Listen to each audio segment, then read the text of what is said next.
بسم اللہ الرحمن الرحیم باب کیف کان بدء الوحی الی رسول اللہ صلی اللہ علیہ وسلم وقول اللہ عز وجل انا اوحینا الیک کما اوحینا الی نوح والنبیین من بعدی۔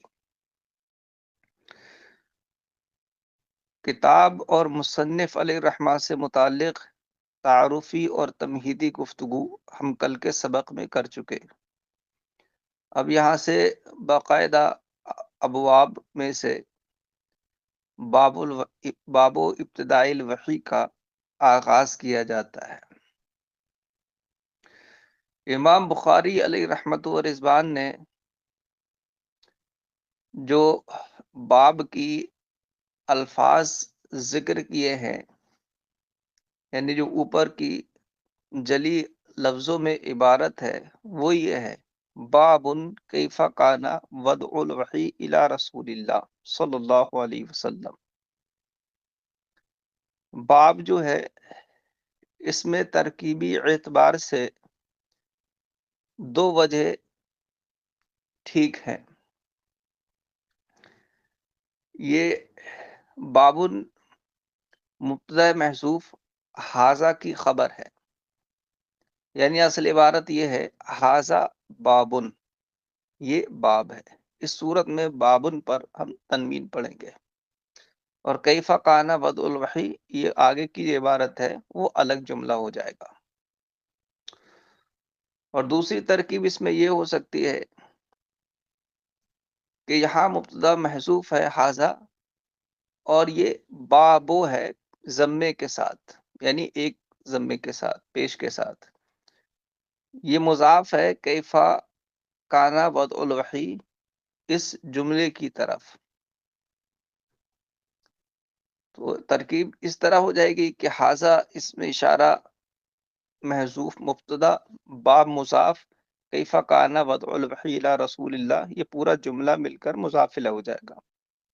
مضاف الیہ سے مل کر یہ اس کی خبر ہو جائے گی۔ یہ دو ترکیبیں یہاں بالکل صحیح ہیں، دونوں میں سے کوئی بھی کسی کا بھی لحاظ کیا جا سکتا ہے، اس لیے اس لفظ کو بابن بھی پڑھ سکتے ہیں اور بابو کیفا بھی پڑھ سکتے ہیں۔ کیفا آپ کو معلوم ہے کہ یہ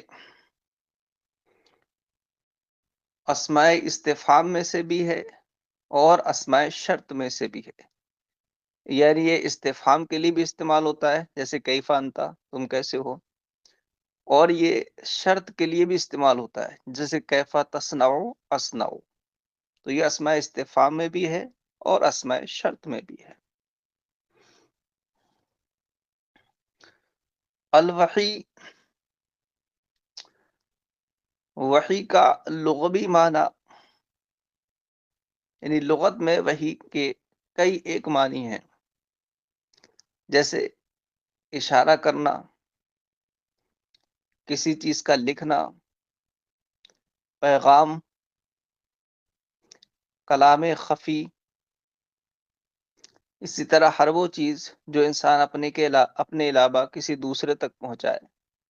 یہ تمام معنی لغت میں لفظ وحی کے آتے ہیں۔ اصطلاح شرع میں وحی اس کلام الہی کو کہتے ہیں جو اللہ تعالی اپنے کسی نبی پر نازل کرتا ہے، وحی کہلاتا ہے۔ وحی کی تین قسمیں ہیں، وحی شرعی کی تین قسمیں ہیں۔ پہلی تو یہ کہ نبی کسی واسطے کے بغیر براہ راست کلام الہی کو سنے، کسی واسطے کے بغیر براہ راست کلام الہی کو سنے، جیسے کہ حضور نبی کریم صلی اللہ تعالی علیہ وسلم نے شب معراج میں بغیر کسی فرشتے کے واسطے سیدھے سیدھے رب تعالیٰ کے کلام کو سنا، اور حضرت موسیٰ علی نبینا علیہ الصلوۃ والتسلیم نے کوہ طور پر براہ راست اللہ رب العزت کے کلام کو سنا۔ یہ وحی کی پہلی قسم ہے۔ دوسری قسم یہ ہے کہ نبی تک کلام الہی کسی فرشتے کے واسطے سے آئے، یعنی کوئی فرشتہ کلام الہی لے کر آئے، جیسے عام طور پر وحی میں ہوتا ہے کہ فرشتہ کلام الہی کو لے کر نبی کی بارگاہ میں حاضر ہوتا ہے۔ اور تیسری قسم یہ ہے کہ اللہ رب العزت کی جانب سے یا فرشتے کی جانب سے بظاہر کلام نبی کے دل میں القاء کر دیا جائے، یعنی وہاں سماعت والی صورت نہ ہو، سننے والی صورت نہ ہو، اور نہ فرشتہ کلام لے کر بارگاہ میں حاضر ہو یہ صورت ہو، بلکہ سیدھے سیدھے اللہ پاک کی جانب سے یا بظاہر فرشتے کی جانب سے وہ کلام، وہ بات نبی کے دل میں القاء کر دی جائے۔ جیسے کہ حدیث شریف میں حضور فرماتے ان روح الامین نفث فی نفسی فی قلبی، کہ روح الامین نے میرے دل میں پھونک دیا، پھونک دیا سے مراد کلام کا القاء کر دیا۔ تو یہ تین قسمیں ہوتی ہیں وحی شرعی کی۔ نبی اکرم صلی اللہ تعالی علیہ وسلم کے پاس وحی آنے کی جو صورتیں تھیں، اس حوالے سے اگر گفتگو کی جائے اور تلاش و جستجو کی جائے احادیث کی، تو معلوم ہوتا ہے کہ سرکار صلی اللہ تعالی علیہ وسلم کی بارگاہ میں سرکار صلی اللہ تعالی علیہ وسلم کے پاس جو وحی آتی تھی اس کی 7 صورتیں ہیں، یعنی 7 شکلوں پر سرکار صلی اللہ تعالی علیہ وسلم کے پاس وحی آئی۔ پہلی صورت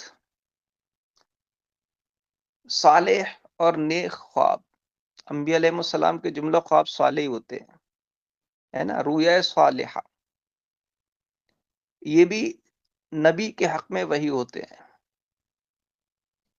خواب ہی کی بنیاد پر حضرت ابراہیم علیہ السلام حضرت اسماعیل علیہ السلام کی قربانی پر آمادہ ہو گئے تھے۔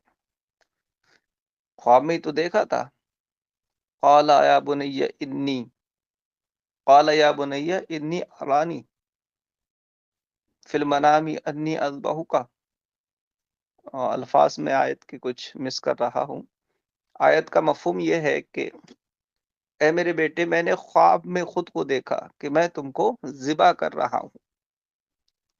تو ذبح کا جو معاملہ حضرت ابراہیم علیہ السلام کے ساتھ تھا وہ انہوں نے خواب میں ہی دیکھا تھا، اور اس خواب کی بنیاد پر ہی حضرت اسماعیل علیہ السلام کو ذبح کرنے کے لیے آمادہ ہو گئے، بلکہ ذبح کا عزم مصمم بھی کر لیا۔ تو اس سے معلوم ہوا کہ نبی کا خواب بھی وہی ہوتا ہے۔ تو پہلی صورت جو وہی آنے کی ہے وہ رویا صادقہ، رویا صالحہ ہے، خواب ہے۔ دوسری صورت گھنٹی کے آواز کی طرح آواز کا آنا، جیسا کہ اسی کیفا کانا ودع الوحی جو باب ہے، اسی باب میں حدیث آئے گی کہ نبی کریم صلی اللہ تعالی علیہ وسلم کے پاس شروع کے اعلان نبوت کے بعد جو شروع کے ایام تھے ان میں کبھی کبھار وحی جو ہے وہ گھنٹی کی آواز کی طرح آتی تھی، یعنی اس میں ہلکی سی آواز میں جھنجھناہٹ ہوتی اور اس کے ضمن میں کلام سنایا جا رہا ہوتا حضور کو، جو صرف نبی کریم صلی اللہ تعالی علیہ وسلم سمجھ پاتے تھے، باقی حضرات کو وہ گھنٹی کی آواز کی طرح لگتی تھی۔ تو دوسری صورت یہ ہے گھنٹی کی آواز کی طرح آواز کا آنا۔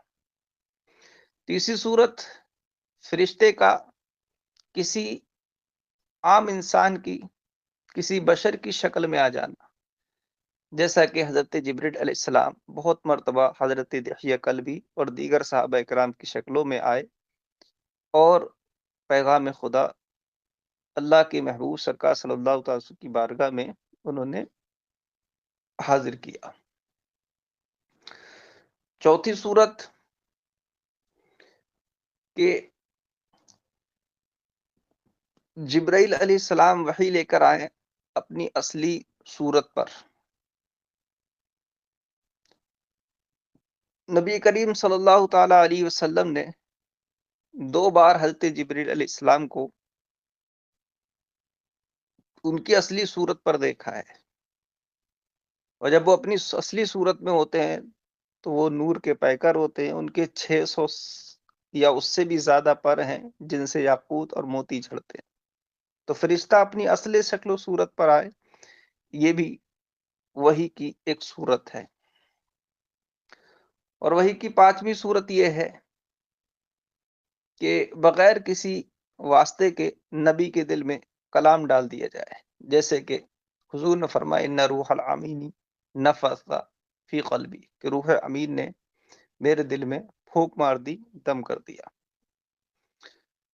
اور چھٹی صورت یہ ہے کہ حضرت اسرافیل علیہ السلام نبی کریم صلی اللہ تعالی علیہ وسلم کی بارگاہ میں وحی لے کر آئے۔ سرکار صلی اللہ تعالی علیہ وسلم نے جب نبوت کا اعلان فرمایا اور آپ پر وحی کی ابتدا ہوئی، تو ابتدائی 3 سالوں تک وحی کی خدمات حضرت اسرافیل علیہ السلام ہی نے انجام دی۔ اس کے بعد نبی اکرم صلی اللہ تعالی علیہ وسلم پر وحی لانے کی خدمت حضرت جبرائیل علیہ السلام کو سپرد کر دی گئی۔ سرکار صلی اللہ تعالی علیہ وسلم سے پہلے جو انبیاء ہیں ان کے پاس بھی وہی اکثر حضرت اسرافیل علیہ السلام ہی لاتے تھے۔ جبرائیل علیہ السلام کا ان انبیاء علیہ السلام کی خدمتوں میں حاضر ہونا بہت کم ہے۔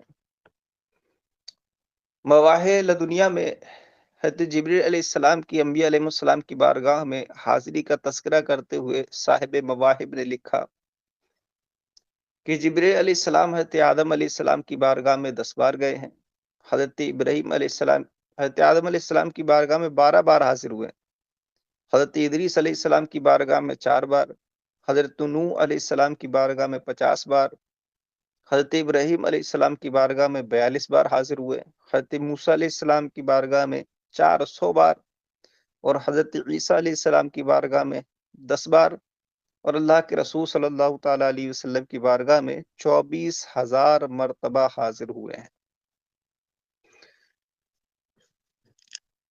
تو چھٹی صورت یہ ہے کہ اسرافیل علیہ السلام وحی لے کر آئے، اور 7ویں صورت یہ ہے کہ اللہ تعالی پردہ عظمت سے براہ راست اپنے نبی سے کلام کرے، ہے نا؟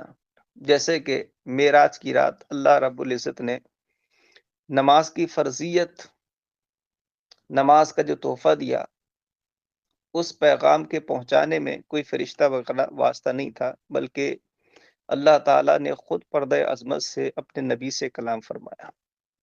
تو اللہ کے رسول صلی اللہ تعالی علیہ وسلم کے حق میں ان 7 صورتوں پر وحی آئی، اور یہ مختلف صورتیں مختلف وقتوں میں سرکار صلی اللہ تعالی علیہ وسلم کے پاس وحی آنے کی رہیں۔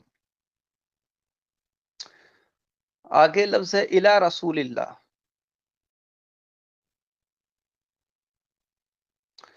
رسول اس مقدس مرد کو کہتے ہیں جس کی طرف اللہ رب العزت نے وحی نازل کی اور انہیں اس وحی کی تبلیغ کا بھی حکم دیا ہو، ایسے مقدس مرد کو رسول کہا جاتا ہے۔ اور نبی اس مقدس مرد کو کہتے ہیں جس کی طرف اللہ تعالیٰ نے وحی نازل فرمائی ہو، چاہے اس وحی کی تبلیغ کا حکم دیا ہو یا نہ دیا ہو۔ نبی اور رسول کی ان دونوں تعریفوں میں غور کرنے اور ان کو سننے کے بعد معلوم ہو گیا کہ نبی اور رسول میں عموم خصوص مطلق کی نسبت ہے، یعنی ہر رسول نبی ہے، مگر ہر نبی رسول ہو ایسا ضروری نہیں ہے۔ بہت سارے انبیاء ایسے ہیں جو نبی ہیں مگر رسول نہیں ہیں، اور یہ وہ نبی ہیں جن کے پاس وحی تو آئی مگر انہیں اس وحی کے تبلیغ کا حکم نہیں تھا، بلکہ ان سے پہلے جو رسول آئے ان کی جو شریعت تھی انہی کی شریعت کی ان حضرات نے تبلیغ کی، جیسے انبیاء بنی اسرائیل۔ بنی اسرائیل میں اگر دیکھیں تو بنیادی طور پر جو شریعتیں ہیں وہ 3 ہی ہیں۔ حضرت موسیٰ علیہ السلام کی شریعت جو توریت میں نازل ہوئی، حضرت داؤد علیہ السلام کی شریعت جو زبور میں ہوئی، اور حضرت عیسیٰ علیہ السلام کی شریعت جو انجیل میں ہوئی. تو بنیادی شریعتیں تین ہی ہیں، لیکن حضرت اسحاق علیہ السلام کی اولاد میں نبیوں کی تعداد تقریباً 40,000 یا اس سے بھی زیادہ ہے. تو بیچ میں جو انبیاء علیہ السلام آئے وہ سب انہی شریعتوں کی تبلیغ کرتے رہے. تو وہ خود نبی تو تھے مگر رسول نہیں تھے، کیونکہ انہیں اپنی آنے والی ان پر جو وحی آئی اس کی تبلیغ کا حکم نہیں تھا، بلکہ پہلے سے جس رسول کی شریعت تھی جس کے تحت یہ تھے انہی کی وہ تبلیغ کرتے رہے. تو حاصل یہ ہے کہ جو صاحب شریعت جدیدہ ہو، صاحب شریعت جو نبی ہو وہ رسول ہوتے ہیں، اور جو خود صاحب شریعت جدیدہ نبی نہ ہو وہ صرف نبی ہوتے ہیں، رسول نہیں. یہ فرق ہے. دو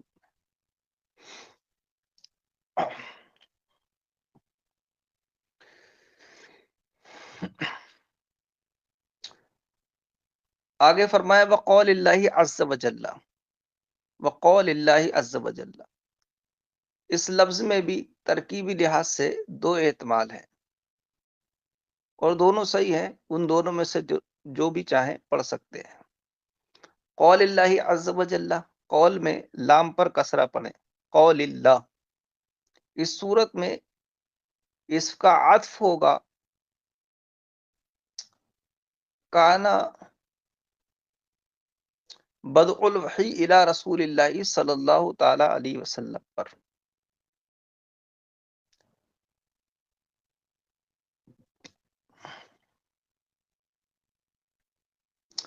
کانا بدء الوحی الی رسول اللہ صلی اللہ تعالی علیہ وسلم پر نہیں، بلکہ کیفا کانا بدء الوحی الی رسول اللہ صلی اللہ تعالی علیہ وسلم. یہ جو پوری عبارت ہے کیفا کانا سے صلی اللہ تعالی علیہ وسلم تک، اس پر عطف ہوگا. اور قول اللہ عز و جل کی تقدیری عبارت یہ بنے گی وَكَيْفَ معنی قول اللہ عز و جل. یعنی ترجمہ یہ ہوگا کہ یہ باب ہے اس بارے میں کہ اللہ کے رسول صلی اللہ تعالی علیہ وسلم کی طرف وحی کی ابتدا کیسے ہوئی، اور اللہ عز و جل کے قول انا اوحینا جو قول آ رہا ہے اس کا معنی، اس کے معنی کی کیفیت کیا ہے، اس کا معنی کیسا ہے، یعنی اس کا معنی کیا ہے. یہ ترجمہ ہوگا اس تقدیر پر. تو اگر قول اللہ پڑھیں لام کے کسرے کے ساتھ تو یہ اس کا عطف ہوگا کیفا کانا بدء الوحی پر، اور عطف کی صورت یہ ہوگی کہ قول اللہ کی تقدیر یہاں پر ہوگی وکیف معنی قول اللہ عز و جل. ٹھیک ہے، یہ تو قول کے لام پر زیر اور کسرہ پڑھنے کی صورت میں توضیح ہوئی. دوسری ترکیب یہ ہے کہ یہاں قول اللہ پڑھیں لام پر ضمے کے ساتھ، وقول اللہ ہے نا. اس صورت میں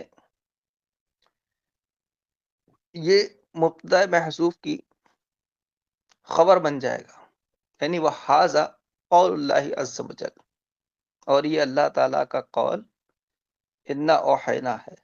ٹھیک ہے، تو قول اللہ بھی پڑھ سکتے ہیں اور قول اللہ بھی پڑھا جا سکتا ہے، دونوں ترکیبیں صحیح ہیں. قول کا اطلاق مرکب تام اور مرکب ناقص دونوں پر ہوتا ہے. مرکب تام کو بھی قول کہا جاتا ہے جسے ہم کلام اور جملہ کہتے ہیں، اور مرکب ناقص کو بھی قول کہہ دیا جاتا ہے. اور قول کا اطلاق اعتقاد اور رائے پر بھی ہوتا ہے. جیسے ہم کہتے ہیں نا کہ اس مسئلے میں امام اعظم کا قول یہ ہے، تو وہاں جو لفظ قول ہوتا ہے وہ اعتقاد اور رائے کے معنی میں ہوتا ہے. مطلب یہ ہوتا ہے کہ اس مسئلے میں امام اعظم کی رائے اور اعتقاد یہ ہے. تو وہاں جو قول کا اطلاق ہے وہ اعتقاد اور رائے پر ہے. انا اوحینا الیک کما اوحینا الی نوح والنبیین من بعدی. اللہ پاک فرماتا ہے کہ بے شک ہم نے تمہاری طرف وحی کی جیسے وحی کی ہم نے نوح کی طرف اور نوح سے پہلے والے نبیوں کی طرف. اب رہا یہ سوال کہ مصنف علیہ رحمت و رضوان نے باب تو باندھا ہے کیفا کانا بدء الوحی، یعنی ابتدائے وحی کا باب باندھا ہے، لیکن اس کے ساتھ جو آیت ذکر کی ہے انا اوحینا الیکا، اس آیت کی اس واو سے مناسبت کیا ہے نا؟ تو مناسبت بالکل ظاہر ہے کہ ابتدائے وحی کا باب باندھا ہے، اور اس آیت کریمہ میں بھی اللہ کے رسول صلی اللہ تعالی علیہ وسلم پر وحی کیے جانے کا ذکر ہے، انا اوحینا الیکا۔ اس لیے اس آیت کریمہ کو اس باب کے الفاظ جو ہیں ان کے ساتھ ذکر کر دیا۔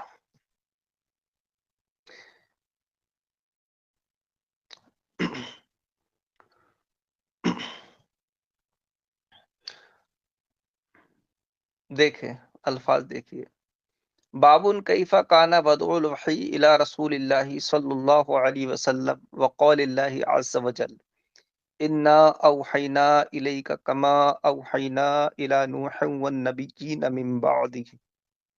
یہ باب ہے اس بارے میں کہ اللہ کے رسول صلی اللہ علیہ وسلم کی طرف وحی کی ابتدا کیسے ہوئی، اور اللہ تعالیٰ کے ارشاد انا اوحینا الیکا، اس کا معنی کی کیفیت کیا ہے؟ اللہ تعالیٰ فرماتا ہے انا اوحینا الیکا، بے شک ہم نے تمہاری طرف وحی کی، کما اوحینا الیک نوح والنبی الی نوح والنبیین من بعدی، جیسے کہ ہم نے وحی کی نوح کی طرف اور نوح کے بعد دوسرے انبیاء علیہ السلام کی طرف۔